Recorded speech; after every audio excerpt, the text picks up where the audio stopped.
ora, ko Maone Burua Take Ingoa, he moko puna ahau o koro Taranaki, ke tuku iwi e pātutu ana ki toku ngākau ko Te Atiawa. I think it's just a extra service when our kaumatua and our pāhaki go into, say they need to go for their local checkup, and 6 months down the track they've got cancer.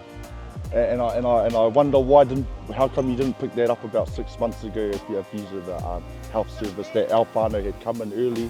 If we had detected that early, then we wouldn't be in the position 6 months later have to care for our whānau and have to prepare for something difficult for our whānau to either awhi them and try to prepare them for their next journey. I think it's just where we don't get that extra attention.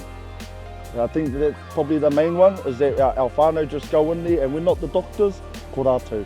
They are the doctors and we just get told what we need to do, then we go back, then we get something pulled up about 6 months ago and we have to backtrack on how come we didn't pick that up about 6 months ago. That's probably my only one on our health services here in Taranaki. I've had a lot of uncles go in and come out 6 months later, then they've been given the 6 month kōrero that they have to go back to their whānau and tell them that whakaaro. So that's probably my only big whakaaro is that I want our kaumatua to be a real focus, especially for our kaumatua is the main focus.